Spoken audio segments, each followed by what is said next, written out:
lô một xe rồi chỉ luôn rồi tôi chỉ cho chị tôi chỉ cho đâu cho chỉ sao mà hả cho chỉ nhau nó cho chị ừ ồ thằng lớn chứ cho lớn có cái cho lớn có cái cho chỉ đâu rồi mới sẽ bắt chế tao bây giờ bé cho chị vòng mới còn một xe gì bé cho chị ghi tu cho ồ nó này tôi là lâu cho chị nó nào bé cho nó ồ bố ra bé đi cái gì một bé có bên bé có tàu có cho tí lần đã mà tàu tiền tôi tí lần đã lòng bé không chứ sao chụp tàu hả xe là chỉ lịch chú bé có chỉ cơ sở ô là giờ là cho cái chỉ đá bây giờ bố cắt tao cho cái chỉ làm mồ đi chưa cũng chưa thế muốn xí nữa muốn say rồi giờ chỉ nữa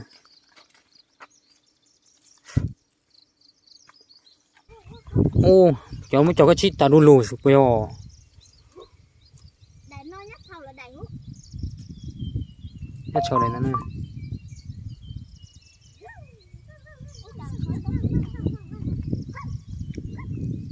thành gì nữa một tê tê dùng nó xíu nữa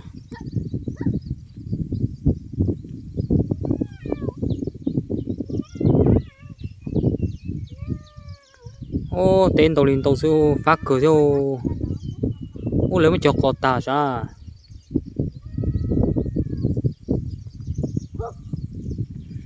cái chuyện chuẩn tu của mà cho bé một sai bị trống rồi bé bị bàn chơi nữa rồi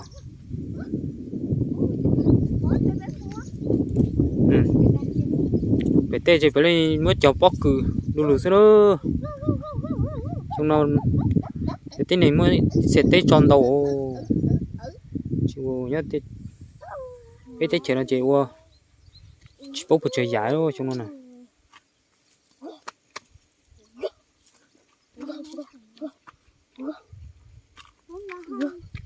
tới xem bộ việc acha mà con đó nó thật gì đâu muốn nó nữa con để con nó cho chọn ra chất gì thì còn trong tí cho họ cho một tí nữa tí là cho bé nó cho nó cho xin có chất gì được nhung nữa nè con đâu cửa thế thằng nào đầu chỉ bút gì chỉ cũng cho bé một này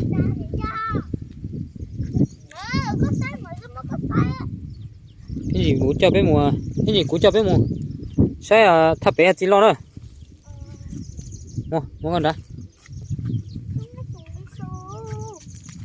sao chụp tàu nữa bố ta mới dâng đấy ta đi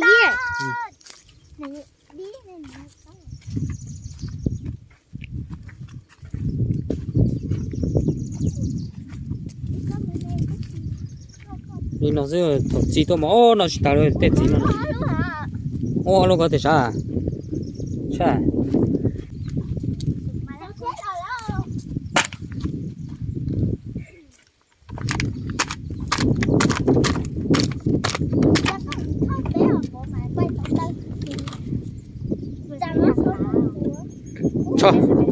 cho chứ nó có cho xin tóm mà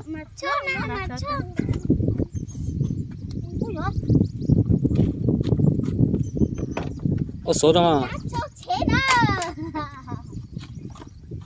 xe mình sẽ lo nữa có gì chậu chế nữa này cho chế ừ có những cái tàu cho hả số bao giờ nè thì ở xí mà tí chỉ tao nổi những cái số bao giờ số ít chút ra được á chút được á con số bao giờ không có gì lo cha xong rồi có phía cái gì Thế. Sao kia?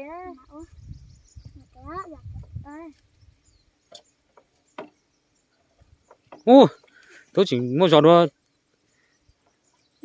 Sáng này, có thóc cá mà. Lệ cũ, thóc cá. Lệ cũ nè. Lệ sắp bé, có thóc cá.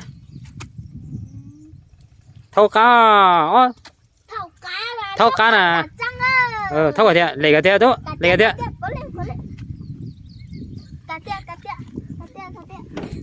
Thóc, có tốt tiền đó.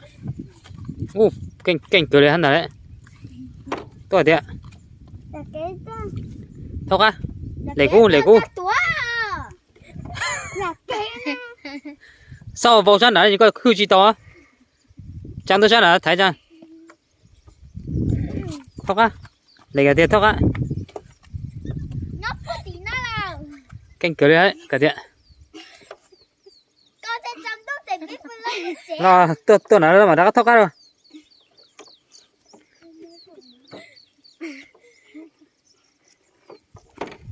Có lo thóc á rồi. Lấy cú rồi.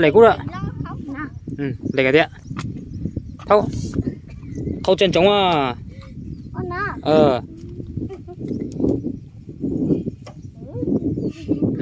Thóc rồi thế ạ, cha chú cha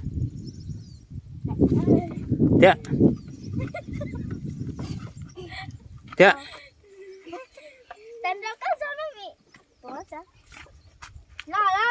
Lên đó lo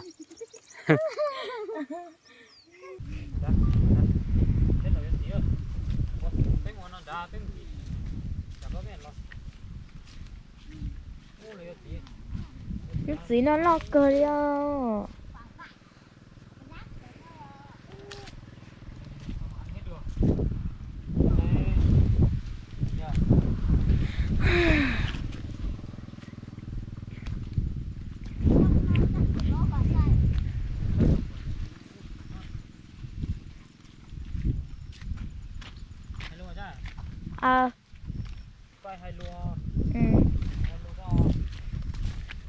Ô, trời ơi, xí này chê, con nỏ nè. Mà ủa. Đây mình sai chỉ mà hậu á. Sai chỉ mà hậu chứ. Ở đây mình sai chỉ cháu nhua. Cháu bạn đi. Khác hơn cái tủ có khó má. Tủ này nhá. Chị cháu nhua. Tớ cậu. Quay được quay. Chỉ nó giống nó kìa. Chẳng không bỏ luôn. Thế chị nhà nó chị cho lại hô. Quả vải. Ở cái giáp. Thế này thì làm sao mà ăn hết được. Như này nha.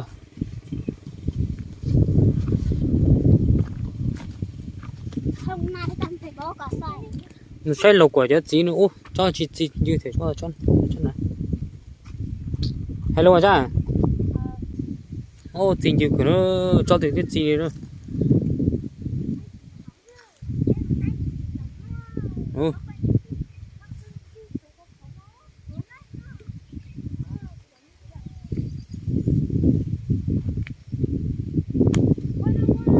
Ăn tôm chúa xe rồi. Một cái xe nó đàn từ đây rồi. Tổng đàn nó. Quá một đàn đó. Bóc quay mất tua. Nhìn tụi nó có.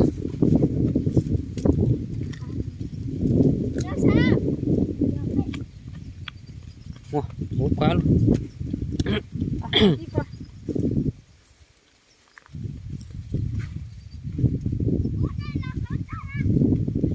Mình sẽ tổ hòm bố. Mình sẽ nó ra. Wow. Mình sẽ cho chị ta đó. Ôi giờ lấy đi. Thế là lấy vào đây nó chút xe nào ha bên sau à. Nó lấy chỉ thì tiền đó. Chỉ như tiền đó nó. Tài rồi nó nè. Cái chót chỉ mềm nó rất đây trên nan nó rất chẳng nói đâu. Xích sơ có cử chỉ trời nhiều gì nữa chứ xí xèo đó em lần tiền sẽ đâu mua là có chân lên ô bắt đây số đây là bắt đây nó lỏng nữa chỉ muốn đây thì số đây nó là dùng chứ lúc tiền hay tí gì chính của siêu chính chúa siêu tiêu mua to bóc cái tuần to lý lọ thế ô chỉ cho nó có một xe chưa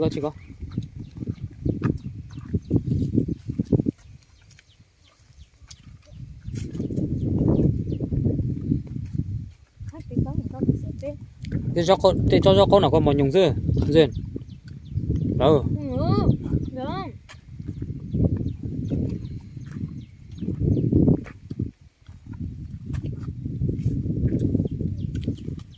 nó to xin chỉ solo tôi cho nó trấn trì nó rồi ui vô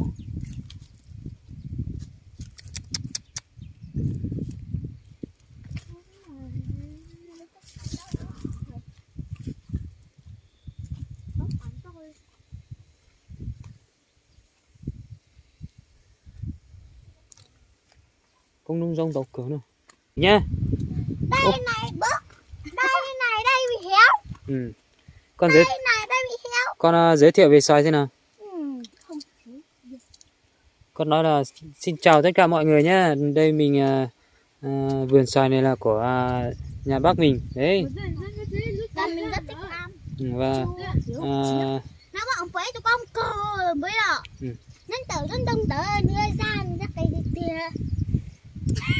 Bớt sắc nữa. Bớt cái sắc này. Bớt cái sắc mà chân đeo lúc nữa. Này lúc nữa là sao? Bây giờ đi. Đi xuống dưới này đi. Con ơi. Cái cái tí mà. Đâu? Đây. Thế à? Nó có chỉ miền luôn. Đi. Xuống dưới này. Xin chào cô tiểu chiếu nha. Ủa nó nói tới vơ nó chưa? Có thật chứ có. Đây là. Nó tại gì bên chạy bể trong xe? Bể. Bể trong bể. Dạ. Hai cô bể bán dậy.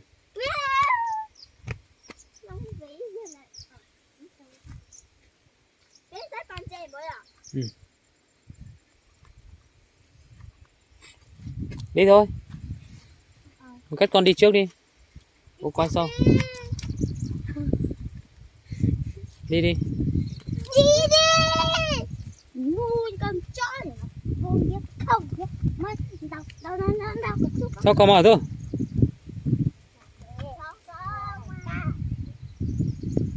Nhà lớn chính là cho mày từ từ lá quả này to lên là khoảng quả này khoảng 8 lạng đến 1 cân nhá. Nó sẽ chín vào tháng 7. Tháng 7 nó sẽ chín.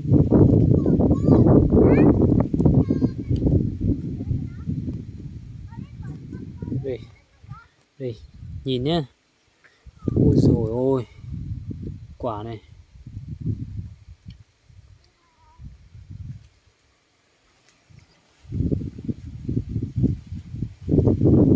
Đi đâu hết rồi? Ôi nhật nó tí rình cơ đây.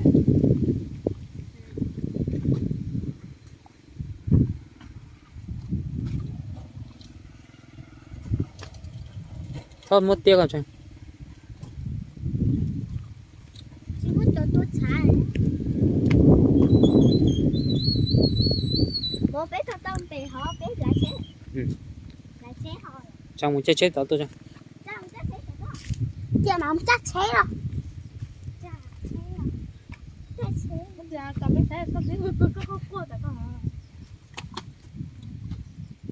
Nhớ tôi là đã rất có chắc gì lo. Một tí lọ tao con. Hả? ta chưa Xe bò. Tao xưa. Coi phép mình xe con tao vậy chưa đó. Xe. nó bên một sai à Con xe. từ chính bên sai tí đâu tí mận nữa coi nét chỉ bóc thay à nét chỉ bóc quà ô thì nhiều cho đây luôn đây nhá Bố nó có chọn bố tí ngủ dư bố.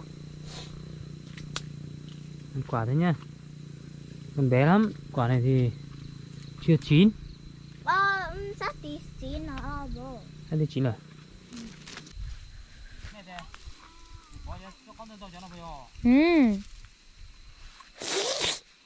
Nữa.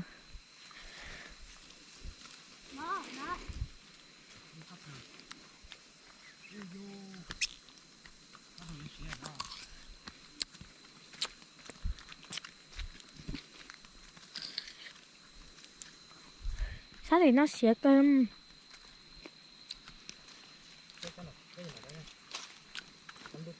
Nó sẽ xiang.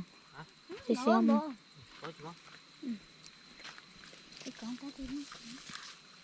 Ủa, nó ta em. có chứ có Tôi có. Tôi có. Đi luôn rồi mà. Đi o luôn. tí ngủ dư bây giờ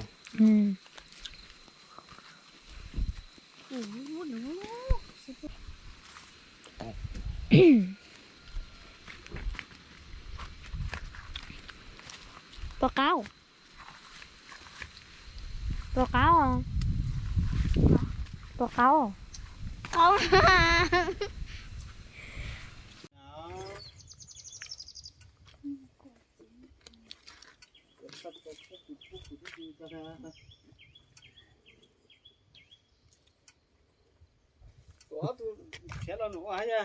tụi thế lo nổ là ha lo ô bây giờ này con sao bây giờ con tin con sao đấy là ô sao lo câu tại địa sao họ lỡ để cho giá trị để lo cửa nó cả đâu nó lương khoán thế này lo nó nhà bên bao bì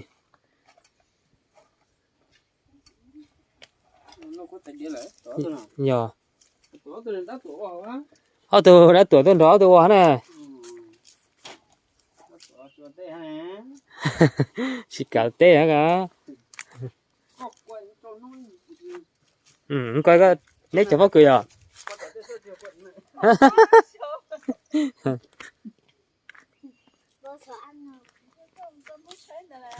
coi cho bác sấy cho bác cười này đó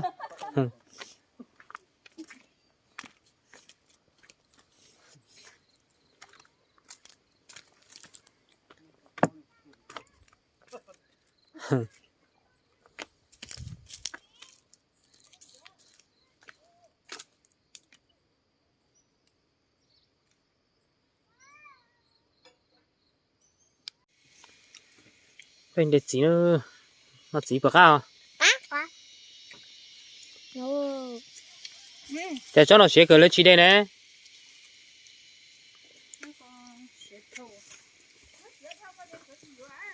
biết ha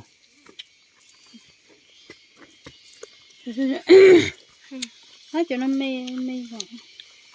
đây mẹ đây không đây sẽ nó không Con nói được sao à?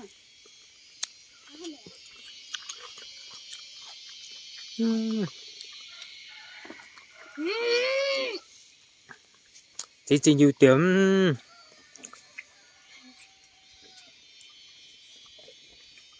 chứ mà ăn trò gì tôi dưỡng lo thế nữa ăn trò gì tôi dưỡng muốn trò to biết tôi dưỡng lo thế à trình chiều lên chiều số yêu nội giờ chả nó tài đâu nó biết nó chỉ nữa mà đây dành tàu tôi hả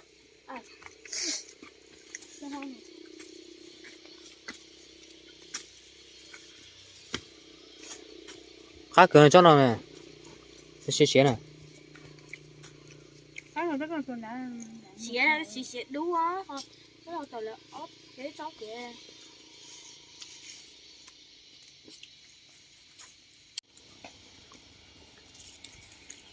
nó xong mà còn ba bé ta để cho còn mấy con bông đen không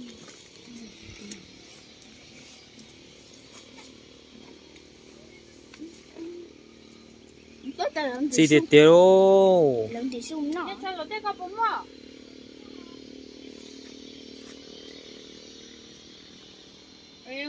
để chỉ dùng ngắm Hà Nội dùng nó thôi nhưng mà Hà Nội nó là Hà Nội nữa cho nên nó biết nó gì không để chỉ tôi ăn chỉ hầm tôi họ tôi vừa là quả hoa quảng lúc thì tôi xé để cho các nó từ lâu nó ta móc lá từ sạch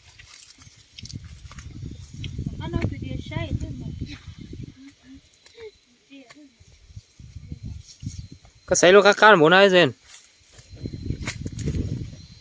đúng rồi hả u xa chỉ cá thì tiêu luôn à nó hay cá chả đúng chưa chẳng có gì cả một thôi chỉ cá mình rồi đây đúng mệt ra cho chị tao rảnh ra luôn à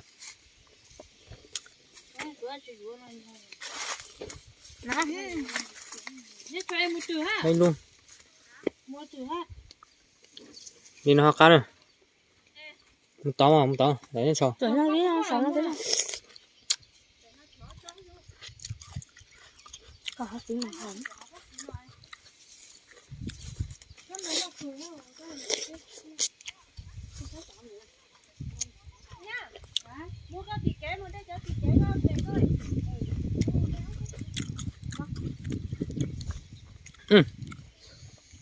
cá câu chị trai ô chị đổi như là chị luôn chỉ mình hơn chị miền hậu là chị luôn cái chị giả nó giả mê giả xế là ha giả nó giả lo giả chị tao xế chúng ta tỏ liên liên lúc bỏ lên từ sáng nó về hồ sáu tông này mà đi sao tôi nữa dùng đây chỉ rồi chỉ cho đây nó dùng đây chỉ rồi nhưng mùa chắc có mùa nổ nữa chắc có mùa Hà Nội nên nó nhớ dùng sao đây